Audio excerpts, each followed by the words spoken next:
हिंदुस्तान के सभी बहन भाइयों को मेरा नमस्कार, गुड इवनिंग। आज बात एक बार और हम प्रवासी मज़दूरों पे करेंगे, जो लॉकडाउन में सबसे ज़्यादा परेशान रहे। बहुत परेशानी थी उन पे, बहुत ज़्यादा परेशान रहे और उन्होंने इतना लंबा लंबा सफ़र तय किया।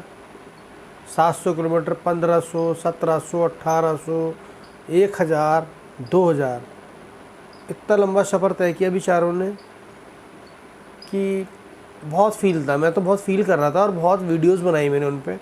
सबसे ज़्यादा मैंने उन पे ही वीडियोस बनाई हैं शायद अब तक यूट्यूब पे। तो आज मैं उन पे ही बात करूँगा, प्रवासी मज़दूरों पे। टॉपिक भी मेरा वही है। आप शायद न्यूज़ देखते हो, नहीं देखते हो, मुझे नहीं पता। आज उनकी और भी बुरी हालत है।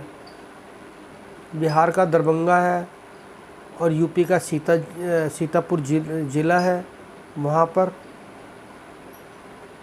एंकर गए थे, टीवी एंकर, 2 परिवारों के यहाँ पर। तो उनकी स्थिति ये थी कि उनके घर के अंदर घुसे तो घुसने के लिए भी बहुत छोटा, छत बहुत नीची थी, तो बड़ी मुश्किल से घुसे। अंदर जाके देखा तो कुछ कुछ बन रहा था घर के अंदर। तो उन्होंने पूछा इसके अंदर क्या है, तो फिर उन्होंने दिखाया चावल उबल रहे थे। तो उन्होंने पूछा आप चावल खाओगे, इसके साथ क्या खाओगे? उन्होंने कहा इसके साथ कुछ नहीं, हम चावल खाएंगे। तो उनको सब्जी तो होगी कोई? उन्होंने कहा नहीं, कोई सब्जी नहीं है। बड़ा अजीब लगा। उसे भी उसने वादा किया कि हाँ मैं सब कुछ तो प्रोवाइड करवाऊँगा, तुम्हारे लिए आवाज़ उठाऊँगा जो भी। उन्होंने कहा वैसे तुम्हें मिल क्यों नहीं रहा है राशन? उन्होंने कहा ऐसे राशन वाले पे हम गए थे कि फ्री राशन मिल रहा। उसने बोला एंकर ने कि हम राशन वाले पे गए थे, लेकिन वो कुछ कार्ड वार्ड मांग रहा था जो हम पे नहीं है। उसने कहा ठीक है, कोई बात नहीं, ये कोई बात नहीं होती कार्ड वार्ड, लेकिन जो गरीब है उसे राशन मिलना चाहिए। तो मेरी सभी बहन भाइयों से रिक्वेस्ट है, अगर आपके आस पड़ोस में भी कोई ऐसा है जो राशन के लिए परेशान है या बहुत दिक्कत है, अगर आप सक्षम हो तो प्लीज़ उसकी मदद कर देना। प्लीज़ मैं आपसे रिक्वेस्ट करता हूँ, बार बार रिक्वेस्ट करता हूँ, उसकी मदद कर देना बेचारे की। कोई भी हो, वो भूखा ना सोए, वो कभी भूखा ना सोए, कोई भी ना सोए हिंदुस्तान में। मैं दुआ करता हूँ ऊपर वाले से, क्योंकि बहुत बुरी स्थिति होती है ये। जो देखता है उसे पता होता है। जो हमारे राजनेता हैं, अभिनेता हैं, हमारे करोड़पति हैं, इन पे बहुत पैसा है, लेकिन मदद करने के लिए ये आगे नहीं आते। बड़ी दुर्भाग्य की बात है। इन्हें आगे आना चाहिए, इन्हें उनका दर्द समझना चाहिए, जो छोटे लोग हैं। लेकिन इनकी सोच बहुत अजीब तरीके की होती है। ये यही सोचते हैं कि ये छोटे छोटे रहें, ये ऐसे ही रहें जैसे हैं, और ऐसे ही हमारा दुआ सलाम करते रहे हमें, लेकिन मदद नहीं करते कभी भी। कुछ लोग होते हैं उसमें, चंद लोग जो मदद कर देते हैं। बहुत लोग होते हैं ऐसे, मैं ये नहीं कह रहा, लेकिन अमूमन ऐसे लोग ज़्यादातर मदद नहीं करते हैं। तो मेरी रिक्वेस्ट है, जो भी ऐसे हैं अमीर लोग, जब मेरा वीडियो पहुँचे अपलोड करूँगा उन पे, तो प्लीज़ अपनी सोच को बदलना प्लीज़, और मदद करना।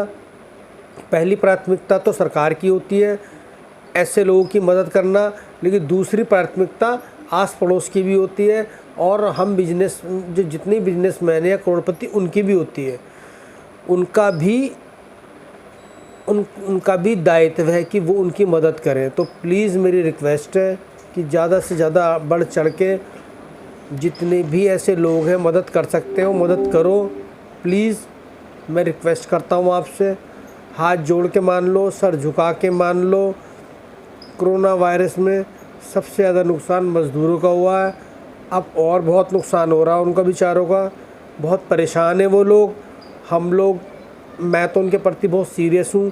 पता नहीं आप लोग टीवी वगैरह देखते हो नहीं देखते हो, मुझे नहीं पता। तो प्लीज़ मेरी रिक्वेस्ट है, आप न्यूज़ वगैरह देखे करो। न्यूज़ देखने से आपको उनकी स्थिति का पता लगेगा, तब आपको फ़ील होगा। मुझे तो फ़ील होता है, और मैं उनका वो सब भूला नहीं हूँ। जो भी मैंने 24 मार्च और जून तक जो उनका लॉकडाउन में स्थिति थी, हालत थी, जो देखी थी, मैं आज तक नहीं भूला हूँ। वो ना ही भूलूँगा, वो दर्द नहीं भूलूँगा। जो चलकर पहुँच गए, और बहुत लोग उसके अंदर अपने घर नहीं पहुँच पाए, मर भी गए, नहीं पहुँच पाए मज़दूर। किसी का बच्चा मर गया गोद में। बहुत धूप थी और 44-45 डिग्री टेम्परेचर था उस समय, इतनी गर्मी में चल रहे थे, बड़ी दर्दनाक बात है, बहुत ही दुख की बात है कि वो ऐसे चल रहे थे बेचारे, और हम उनकी मदद नहीं कर सकते थे क्योंकि लॉकडाउन में हम भी नहीं निकल सकते थे। और जहाँ से भी, जिस हाईवे से वो जा रहे होंगे, मैंने वीडियो पहले ही बहुत बनाई है मज़दूरों पे, ज़्यादा से ज़्यादा बनाई है, और मैंने कहा भी था उस वीडियो में कि जिस हाईवे से भी वो जा रहे हैं तो प्लीज़ जो हाईवे किनारे घर हैं उनकी मदद कर दें। तो आज भी बहुत बुरी स्थिति है उनकी। मैं भगवान प्रभु से प्रार्थना करूँगा कि उनकी बेचारों की जो भी परेशानी है वो ख़त्म हो जाए, और इस देश से भी ये सब ख़त्म हो जाए, सब सुखी रहें, सबकी परेशानियाँ जो ख़त्म हो जाए। मैं दुआ करूँगा भगवान से, शनि देव बाबा से दुआ करूँगा कि उनकी सबकी परेशानियाँ ख़त्म हो जाएं, और जो भी परेशान है वो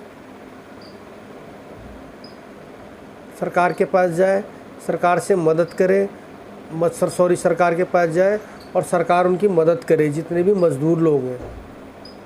मैं प्रार्थना करता हूँ, अपनी सरकार से भी रिक्वेस्ट कर रहा हूँ कि उनकी मदद करो प्लीज़। अगर आप टीवी पे देख रहे हो, एंकर आपको दिखा रहा है, उसके बाद भी मदद कर दो उनकी। अब बात करूँगा मैं छोटी सी कोरोना वायरस पे, बीच में बहुत छोटी सी बात आती है सोशल डिस्टेंसिंग की।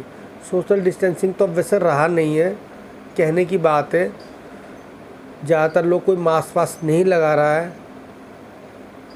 आप मेरी बात को बड़े ध्यान से सुनना, और सुन भी रहे होंगे और मेरी बात को समझ भी रहे होंगे, और यही पता लग रहा होगा आपको कि मैं सच ही बोल रहा हूँ। बहुत कम ही लोग लगा रहे हैं मास्क वगैरह, और सोशल डिस्टेंसिंग का भी कोई पालन नहीं हो रहा है। तो मैं यही कहूँगा कि जो सोशल डिस्टेंसिंग का पालन नहीं हो रहा है उसका पालन करें। थैंक यू, धन्यवाद।